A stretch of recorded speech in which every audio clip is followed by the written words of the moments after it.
بسم اللہ الرحمن الرحیم۔ بسم اللہ الرحمن الرحیم والصلاة والسلام علی سید الانبیاء والمرسلین اما بعد۔ معزز سامعین، آج کے ہمارے سبق کی عبارت ہے وَرَبُّ الْمَالِ عَلَى مَا شَرَاهُ مُضَارِبُهُ بِالنِّصْفِ أَوَّلًا وَنِصْفُ مَا رَبِحَ بِشِرَائِهِ ثَانِيًا مِّنْهُ، أي اشترى المضارب بالنصف ثوبا ب10 وباعه من رب المال ب15، فالثوب قام على رب المال ب12 ونصف، فإن اعورت المبيعة ووطئت سيبا رابح بلا بيان، أي لا يجب عليه أن يقول إن اشتريتها سليمة فعورت في يدي. وعند أبي يوسف والشافعي رحمهم الله لزمه بيان هذا، لأنه لا شك أنه ينقص الثمن بالإعورار. وما قيل إن الأوصاف لا يقابلها شيء من الثمن، فمعناه أن الأوصاف لا يكون لها حصة معلومة من الثمن، لا أن الثمن لا يزيد بسبب الوصف ولا ينقص بفواته. على أن هذا البيع مبني على الأمانة، فالاحتياطات السابقة لا تناسب هذا، لكننا نجيب بأنه لم يأت من البائع غرور، فإنه صادق في قوله قامت علي بكذا، لكن المشتري اغتر بحماقته،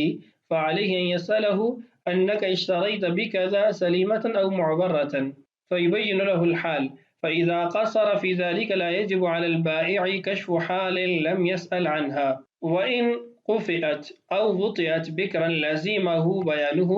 وقرض فأر وحرق نار للثوب المشترى كالأولى، وتكسره بنشره وطيه كالثانية. ومن اشترى بنسأ ورابح بلا بيان خير مشتريه، فإن أتلفه ثم علم لزمه كل ثمنه، وكذا التولية، فإن ولى بما قام عليه ولم يعلم مشتريه قدره فسد البيع، وإن علم في المجلس خير. فصل. ولم يجز بيع مشري قبل قبضه إلا في العقار، والفرق بينهما أن نهي النبي صلى الله عليه وسلم عن بيع ما لم يقبض معلل بأن فيه غرر انفساخ العقد على تقدير الهلاك، والهلاك في العقار نادر، وعند محمد رحمه الله لا يجوز في العقار أيضا عملا بإطلاق النهي۔ یہ ہے آج کے ہمارے سبق کی عبارت۔ سابقہ ویڈیو میں بتایا تھا کہ مصنف رحمہ اللہ ان عبارات کے اندر 5 امثلہ بیان کر رہے ہیں جو مرابحہ کے اندر دیانتداری اور خیانت سے متعلقہ ہیں۔ ایک مثال ہم پچھلی ویڈیو میں پڑھ چکے ہیں، آج دوسری مثال پڑھ رہے ہیں کہ اگر رب المال اپنے مضارب سے کوئی چیز خریدتا ہے پھر اس کو مرابحتاً بیچنا چاہتا ہے تو کس قیمت پر بیچے گا۔ یہ ہمارا پہلا مسئلہ ہے۔ فرماتے ہیں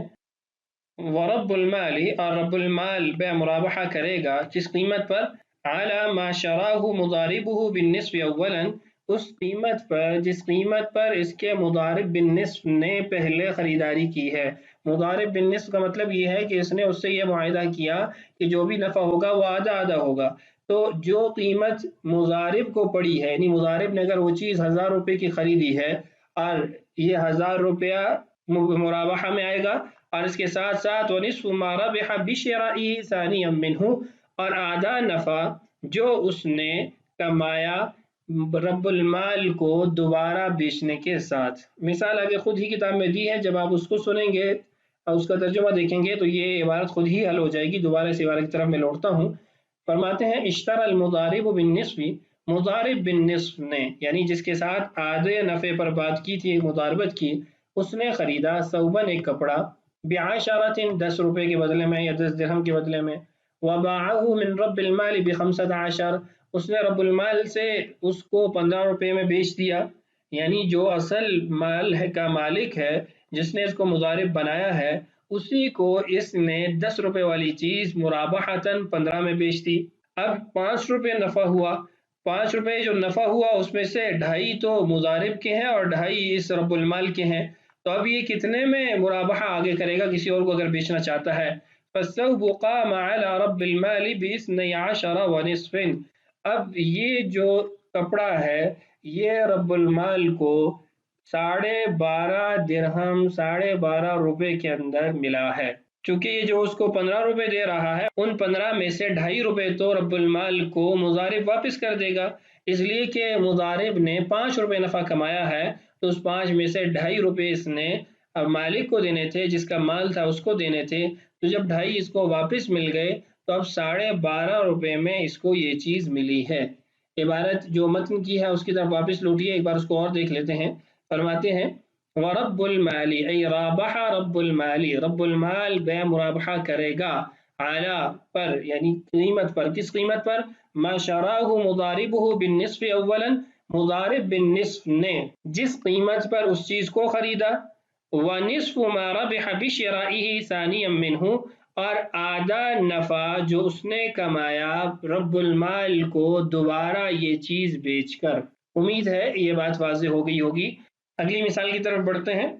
فَإِنْ عَوَرَّتِ الْمَبِيعَاتُ، اس کا عنوان یہ ہے کہ جو عیب مشتری کی عمل کی وجہ سے چیز میں پیدا ہوگا اس کو بیان کرنا ضروری ہے مرابحہ کے اندر، اور جو عیب مشتری کی اپنے کسی عمل سے پیدا نہ ہو اس کو بیان کرنا امام ابو حنیفہ رحمہ اللہ کے نزدیک ضروری نہیں ہے۔ عبارت دیکھیے، فَإِنْ عَوَرَّتِ الْمَبِيعَاتُ، باندی خریدی تھی، مشتری کے پاس وہ کانی ہو گئی، یعنی آسمانی آفت سے یا اس کے خود بخود وہ کانی ہوگی، مشتری نے کسی قسم کا اس میں عمل نہیں کیا، اور وطئت سیباً، یا پھر اس کے ساتھ وطی کر دی مشتری نے، لیکن یہ باندی سیبہ ہے یعنی باکرہ نہیں ہے، تو اب اگر یہ مرابحتاً آگے اس کو بیچنا چاہتا ہے رابح بلا بیان، تو اس کے لیے ضروری نہیں ہے کہ یہ بات بتائے کہ بھئی جب مجھے یہ چیز ملی تھی اس وقت یہ کانی نہیں تھی، بعد میں یہ باندی کانی ہو گئی ہے، جس وقت مجھے ملی تھی اس کے بعد میں نے اس سے وطی نہیں کی ہے یا وطی کی ہے، ان چیزوں کا بیان کرنا ضروری نہیں ہے۔ لا یجب علیہ ان یقول، اس پر واجب نہیں ہے وہ یہ کہے ان اشتریتها سلیمۃ، کہ جب میں نے اس کو خریدا اس وقت یہ عیب سے سالم تھی، فعورت فی یدی، میرے قبضے کے اندر یہ کانی ہو گئی ہے۔ وعند ابی یوسف والشافعی رحمہم اللہ لزمہ بیان ھذا، امام ابو یوسف اور امام شافعی رحمہ اللہ فرماتے ہیں کہ اس کو لازم ہے کہ وہ اس چیز کی وضاحت کر دے، صراحت کر دے۔ یہی قول امام ظفر کا بھی ہے، امام مالک اور امام احمد رحمہ اللہ کا بھی یہی قول ہے، اور یہی دوسرا قول فقہ حنفی کے اندر مختار ہے کہ اس کو اس صورت کے اندر بیان کرنا ضروری ہے، لزمہ بیان ھذا۔ وجہ کیا بیان کرتے ہیں؟ لأنه لا شک انه ينقص الثمن بالعبرار، اس لیے کہ یہ بات تو واضح ہے، اس میں تو کوئی شک نہیں ہے کہ کانا ہونے سے قیمت کے اندر کمی ہوتی ہے، تو جب اس نے مشتری نے یعنی خریدی تھی اس وقت تو وہ کانی نہیں تھی تو اس کی قیمت زیادہ تھی، اب یہ کانی ہو گئی ہے تو اس کی قیمت کم ہونی چاہیے۔ اس کے بعد آگے ایک اعتراض ہے امام یوسف رحمہ اللہ کے قول پر، اس کا جواب دیا گیا کہ آپ یہ نہیں کہہ سکتے ان الاوصاف لا يقابلها شيء من الثمن، کانا ہونا یا آنکھ کا سالم ہونا یہ تو اوصاف میں سے ہے اور اوصاف کے مقابلے میں قیمت نہیں ہوتی، اس لیے آپ یہ نہیں کہہ سکتے۔ فمعناه ان الاوصاف لا يكون لها حصة معلومة من الثمن، ان الاوصاف لا يقابلها شيء من الثمن کا مطلب یہ ہے کہ ثمن کے اندر کوئی معلوم حصہ، کوئی مقررہ مقدار نہیں ہوتی اوصاف کے مقابلے میں۔ لا ان الثمن لا يزيد بسبب الوصف، یہ مطلب نہیں ہے کہ وصف کی وجہ سے قیمت کے اندر اضافہ یا کمی نہیں ہوتی، وصف کی وجہ سے قیمت بڑھتی ہے اور وصف نہ ہونے کی وجہ سے قیمت کم ہوتی ہے۔ وہ جو قاعدہ ہے الاوصاف لا يقابلها شيء من الثمن، اس کا مطلب یہ ہے کہ کوئی مقررہ مقدار نہیں ہے کہ یہ مبیع ہے، 100 روپے اس کی قیمت ہے، 10 روپے جو ہے وہ اس کے آنکھوں کے سالم ہونے کے ہیں، 10 اس کے، ایسا نہیں ہوتا، کوئی طے شدہ مقدار نہیں ہوتی، لیکن کمی بیشی تو ہوتی ہے۔ ایک چیز سالم معنی العیب ہے، اس کے اندر کسی قسم کا عیب نہیں ہے، اور دوسری عیبدار ہے، تو دونوں قیمت میں تو فرق ہوگا۔ دوسری بات، علی ان ھذا البیع مبنی علی الامانہ، مرابحہ اور تولیہ کی بنیاد ہی امانت داری ہے، اور امانت داری کا تقاضا یہ ہے کہ اس کو بیان کیا جائے۔ فالاحتیاطات السابقہ لا تناسب ھذا، سابقہ جو ہم نے احتیاطیں بیان کی ہیں وہ اس کے مناسب نہیں ہے کہ یہ عیب کو بیان کرنے میں سکوت اختیار کرے، اس کو واضح نہ کرے۔ لیکن نجیب، لیکن ہم یہ جواب دیتے ہیں کہ امام یوسف رحمہ اللہ کے قول کا جواب ہے بأنه لم يأتي من البائع غرور، بائع نے تو کوئی دھوکہ نہیں دیا، فإنه صادق في قوله، وہ تو اپنی بات میں سچا ہے، قامت علی بکذا، مجھے اتنی کی ملی ہے، لیکن المشتری اغتر بحماقته، لیکن مشتری اپنی حماقت اور بیوقوف ہونے کی وجہ سے اس نے دھوکہ کھایا ہے۔ فعلیہ ان یسأل، اس کو چاہیے تھا کہ وہ استفسار کرتا، انک اشتریت بکذا سلیمۃ او معورۃ، کہ آپ نے جو یہ باندی خریدی ہے یہ اتنے روپے میں آپ نے عیبدار خریدی ہے یعنی کانی خریدی ہے یا سالم عن العیب تھی، عیب اس کے اندر نہیں پایا جا رہا تھا، فیبین له الحال، تو وہ اس کے لیے معاملے کو واضح کر دیتا، فاذا قصر فی ذلک، جب اس نے خود اس میں کمی کی ہے، لا یجب علی البائع کشف حال لم یسأل عنها، تو بائع پر لازم نہیں ہے کہ وہ اس کو صراحتاً یہ کھل کے بات بتائے، ایسی بات جس کا اس نے سوال بھی نہیں کیا۔ تو خلاصہ یہ ہوا کہ جو عیب خود بخود پیدا ہو جائے یا آسمانی آفت سے پیدا ہو جائے مبیح کے اندر، اس عیب کا بیان کرنا امام ابو حنیفہ اور امام محمد رحمہ اللہ کے نزدیک ضروری نہیں ہے، جبکہ امام یوسف، امام شافعی، امام مالک، امام احمد اور امام ظفر رحمہم اللہ، ان سب حضرات کے نزدیک اگر صنع المشتری نہ بھی پایا جا رہا ہو، مشتری کا عمل دخل نہ بھی پایا جا رہا ہو، پھر بھی معاملے کو واضح کرنا ضروری ہے۔ اور میں نے آپ کو بتایا کہ فتویٰ بھی امام ابو یوسف اور امام ظفر رحمہم اللہ کے قول پر ہے۔ باقی جو دلائل تھے وہ میں نے عبارت پڑھ کے ترجمہ کر کے آپ کو سمجھا دیے ہیں۔ اس کے بعد ہے کہ اگر بصنع المشتری یہ عیب پیدا ہوا ہے کہ مشتری کے عمل کی وجہ سے یہ عیب پیدا ہوا اور مشتری کے عمل کی وجہ سے اس کی کیفیت میں فرق آیا، یہ جملہ لازمی یاد رکھیے گا کہ مشتری کے عمل سے اس کی کیفیت میں فرق آنا یہ بھی ضروری ہے، کیونکہ پہلے جہاں ہم نے سیبہ کی بات کی کہ مشتری نے سیبہ سے وطی کی تو وہاں قیمت میں فرق نہیں پڑا، اس کی وجہ یہ تھی کہ کیفیت تبدیل نہیں ہوئی۔ فرماتے ہیں وَإِن فُقِعَتْ، اگر اس کو کانا کر دیا جاتا ہے، یعنی کوئی ایسا عمل مشتری کی طرف سے پایا گیا جس سے وہ کانی ہو گئی، او وطیعت بکرن، یا پھر اس سے جب وطی کی گئی وہ باکرہ تھی اور اس کی وطی سے اس کا جو اس کی بکارت تھی وہ ختم ہو گئی، لازمہ بیانہ، تو اس کے لیے اس کو صراحتاً ذکر کرنا ضروری ہے، چونکہ یہاں پر صنع المشتری بھی ہے اور اس کے ساتھ ساتھ کیفیت بھی مبیع کی بدل رہی ہے۔ اس کے بعد ہے وقرض فأر وحرق نار للثوب المشترى كالأولى، کپڑا خریدا، اس کپڑے کو چوہے نے کاٹ دیا یا آگ نے جلا دیا، تو اس کا حکم بھی پہلے ہی مسئلے کی طرح ہے کہ لا یجب علیہ بیانہ، وتکسرہ بنشرہ وطیہ کالثانیہ، اور کپڑا لپیٹتے ہوئے پھٹ جاتا ہے یا کھولتے ہوئے پھٹ جاتا ہے تو اس کا حکم دوسرے مسئلے کی طرح ہے لا یجب علیہ بیانہ۔ اب آخری مسئلہ ہے اس باب کا، وہ پہلے بھی آپ سے ذکر کیا تھا کہ خیانت دو طرح کی ہو سکتی ہے، مقدار کے اندر خیانت کی یا کیفیت میں خیانت کی۔ کیفیت کی خیانت کی یہاں پر انہوں نے مثال دی ہے کہ اس نے ادھار خریدا تھا اور آگے بتایا نہیں اس کو کہ میں نے اس چیز کو ادھار خریدا تھا اور اس کو مرابحتاً بیچ دیا، چونکہ ادھار میں خریدنے میں چیز مہنگی ملتی ہے اور آگے اب جب مرابحتاً وہ بیچے گا تو اس مہنگی خریدی گئی چیز میں بیچے گا تو جو دوسرا مشتری ہے اس کا نقصان ہو جائے گا، تو یہ خیانت ہے۔ تو ومن اشترى بنسع، کسی نے چیز خریدی ادھار، ورابح بلا بیان، اور اس نے بے مرابحہ کی اور یہ چیز واضح نہیں کی، خیر مشتری ہی، تو اس کی اس خیانت کی وجہ سے مشتری کو اختیار دیا جائے گا کہ اگر لینا چاہتے ہو تو لے لو، نہیں لینا چاہتے تو اس بے کو ختم کر دو۔ فإن اتلفه ثم علم لزمه كل ثمنه، اگر وہ چیز ضائع کر دیتا ہے، یعنی مشتری ثانی جس نے مرابحتاً چیز خریدی ہے اس نے چیز ضائع کر دی، پھر اس کو معلوم ہوا کہ یہ تو اس نے ادھار خرید کر مجھے نقداً مرابحتاً بیچتی ہے، تو اس صورت کے اندر اس کے پاس اور کوئی چارہ نہیں ہے، کوئی راستہ نہیں ہے، لزمہ کل ثمنہ، پوری قیمت اس کو ادا کرنی پڑے گی۔ وقت تولیہ، تولیہ کے اندر بھی ایسے ہی ہے، یعنی تولیہ بے تولیہ کے اندر بھی اگر اس نے چیز ادھار خریدی ہوئی ہے اور واضح نہیں کیا معاملے کے اندر تو اختیار ہوگا مشتری کو، اگر مشتری نے چیز کو ہلاک کر دیا تو پھر اس کو مکمل قیمت ہی ادا کرنی پڑے گی۔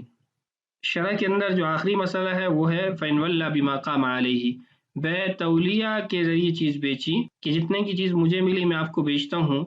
وَلَمْ يَعْلَمْ مُشْتَرِيهِ قَدْرَهُ، مشتری کو مقدار کا علم نہیں ہے، فَسَدَ الْبَيْعُ، بے فاسد ہو جائے گی، کیوں؟ لِجَهَالَةِ الثَّمَن، ثمن مجہول ہے، ثمن کا معلوم ہونا ضروری ہے۔ وَإِنْ عَلِمَ فِي الْمَجْلِسِ خُيِّرَ، اگر مجلس کے اندر پتہ چل جاتا ہے تو پھر اس کو اختیار دے دیا جائے گا، لینا چاہتے ہو تو لے لو، نہیں لینا چاہتے تو بیع کو ختم کر دو، کیونکہ مقدار ثمن جب معلوم نہیں ہے تو اس کی طرف سے رضامندی کا اظہار بھی موجود نہیں ہے۔ باب المرابحۃ والتولیہ مکمل ہو گیا۔ اس کے بعد نئی فصل شروع ہو رہی ہے جس کے اندر پہلا مسئلہ یہ ہے کہ منقولی اشیاء کو قبضہ کیے بغیر آگے نہیں بیچ سکتے اور غیر منقولی چیزوں کو قبضے کے بغیر بھی آگے بیچ سکتے ہیں۔ وَلَمْ يَجُزْ بَيْعُ مَشْرِيٍّ قَبْلَ قَبْضِهِ إِلَّا فِي الْعِقَارِ، فرماتے ہیں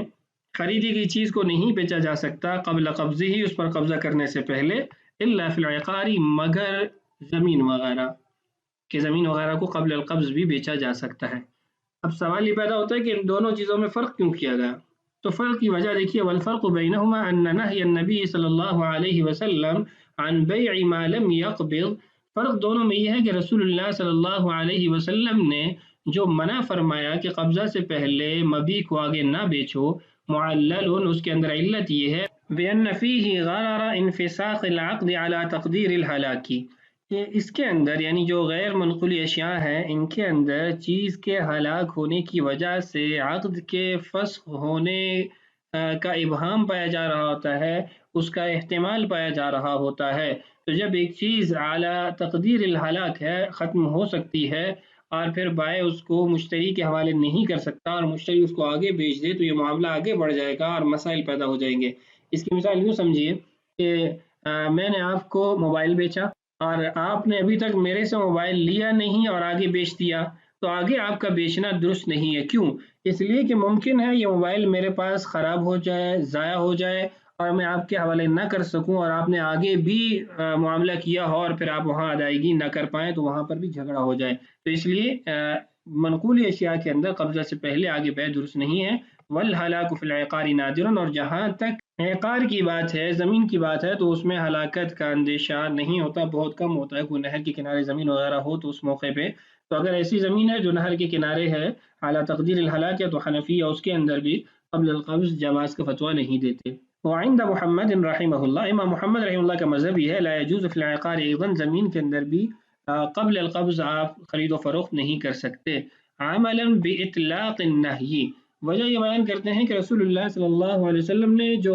نہیں ارشاد فرمائی ہے، منع فرمایا ہے، وہ مطلق ہے، اس مقید نہیں ہے کہ اس کو منقولی اور غیر منقولی تقسیم کے اندر رکھا جائے، بلکہ نہا عن بیع ما لم يقبض، کہ جس چیز پر قبضہ نہیں ہوا اس کے آگے بیچنے سے منع کیا گیا، تو جس میں منقولی اور غیر منقولی دونوں چیزیں داخل ہیں۔ اس استدلال کا جواب یہ دیا گیا کہ ایک حدیث ہے من ابتاع طعاما فلا يبيع حتى يستوفي، کہ جس نے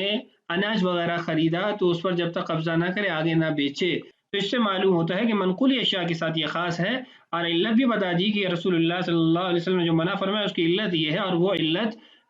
منقولی اشیاء میں پائی جاتی ہے، غیر منقولی اشیاء میں نہیں پائی جاتی۔ تو یہ تھا آج کا ہمارا سبق، بقیہ مسائل انشاءاللہ آنے والی ویڈیوز میں۔ اللہ تعالیٰ سے دعا ہے اللہ تعالیٰ ہمارے لیے اسباق کی تکمیل آسان فرمائے، اللہ تعالیٰ ہم سب کا حامی و ناصر ہو۔ السلام علیکم ورحمۃ اللہ وبرکاتہ۔